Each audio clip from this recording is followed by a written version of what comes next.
Absolute racism at the Social Security Administration. I just ate a tuna fish sandwich with my own homemade sourdough bread, and Pablo is smelling it on my breath. You see what he's just doing? He's like, Dad, that homemade sourdough bread tastes so good. It does, dude. Man, doused in butter. Oh, doused, drenched, and doused. Man, I'm coming up with all kinds of great words. Oh, it's so good. Remember, it's Friday, so for Lent, for us Catholics, we don't eat meat on Friday. So just fish fry and things like that. So just keep that in mind. All right, so anyway, here is the Social Security Administration Retirement and Disability Research Center. All right, this is what they say they're into. The Social Security Retirement, why do I say Social Security Retirement and Disability Research Center? Because it's funded by the Social Security Administration. All right, the RDRC has three main goals: research and evaluate a wide array of topics related to Social Security. All right. Disseminate information on these topics, provide training and education to scholars and practitioners in research areas to these topics. Interesting. To meet these goals, they'll conduct basically their funding: Boston College, Michigan, NBER, University of Wisconsin, CUNY Baruch, where the hell that is, UMBC, University of Maryland, Baltimore County. All right, that sounds all good. And we're going to come over here and we're going to see right here, this Center for Retirement Research at Boston College. They receive funding from the RDRC, as we always talked about these other ones as well. Now, thankfully, with the new administration, the Social Security Administration terminates research funding to universities. Let's take a look at what some of these universities are getting funded. The New School of Economics, the New School, had a grant of $2 million from the Social Security Administration in 2024. The research focused on disparities in health, wealth, income, on retirement income, social class that shape the work quality, longevity, and older ages. Let's take a look at what that was. This award unites the expertise of two of the New York premier institutions of higher education to confront rising disparities in aging and disability, harnessing the New School's innovative interdisciplinary scholarship to commit to racial equity. Professor Teresa Girarducci, a nationally recognized expert on retirement. Interesting. So we have equity. I'm just curious how many times they say equity in here. Equity, just once. But racial equity, interesting. So why did the administration stop funding this insanity? Because right here, there's an objection to a focus on research addressing DEI and Social Security retirement and disability policies. All right, 100%. I'm going to prove it to you right now. Here's the National Bureau of Economic Research. All right, so we got this guy right here from Spelman College, and we got this lady right here who know from whatever. I don't. Oh, she's at Harvard. Interesting. And she looks at disability insurance. All right, anyways, let's check a look at this. And we're going to see the very first one: health inequality. Right here, health inequality and economic disparities by race, ethnicity, and gender. Disability. Interesting. All disability. Disability.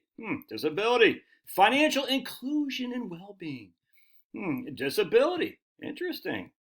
Or disability. All about disability. Expanding research capacity at historically black colleges. Racial and ethnic disparities. Native Americans. Let's see here. Retirement disability research, right here. How does Medicaid affect with people with disabilities? It's weird how all these things, right? All these things, and race and ethnicity. Interesting. All over the place. All right.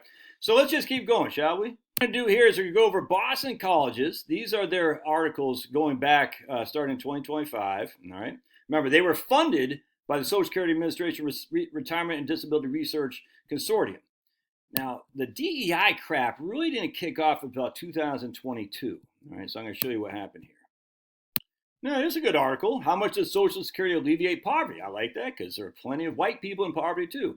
How is Social Security caregiver? I like that. What happens when parents fall short of requirement? I like that. Who would gain from updating Social Security, supplemental Social Security, supplemental security income? I like that. Nothing wrong with affecting people who are incarcerated because they're whites, blacks, Spanish, Asians, the whole thing. I get it. The vulnerable groups. Now, a vulnerable group could be all-inclusive to include poor whites, right? Yes, it would be. Now, they got a little bit of tribal communities. Doesn't bother me to have on that occasion. But that's just in 2025. So now let's go down to 2024 because we can see 2025, there's been a massive shift away from the insanity of racism. Race ethnicity right there. Check this out. Long-term services support caregiver are preferred by race, ethnicity. Interesting. Interesting. Oh, how to improve knowledge of Social Security with Black and Hispanic communities. What, Asians don't need to improve their Social Security knowledge? Very interesting. Kind of crazy. Oh, how can changes to Social Security promote racial equity? Very interesting. Let's see here. Let's keep going. Why Blacks and Hispanics contact Social Security more. How does Social Security claimant process vary by race? Interesting. Here's the tribal stuff again. Very interesting. Disparities by race, ethnicity. Oh my goodness, it's like the racial stuff is all over the place here. Crazy. All over the place. Crazy. Now what we're going to do, and again, that's all 2023. What is the insurance value of Social Security by race and ethnicity? It's crazy, man. It's all about race, race, race. So now what we're going to do is we're going to scroll all the way down. Racial wealth inequality in 2023. You seeing a pattern here? You're seeing a pattern? Yeah, I am. So what we're going to do is we're going to scroll all the way down. We're going to go down to, we'll just start with 2021. Oh, right, 2022 right here. Again, helps how student debt plan helps Black retirees.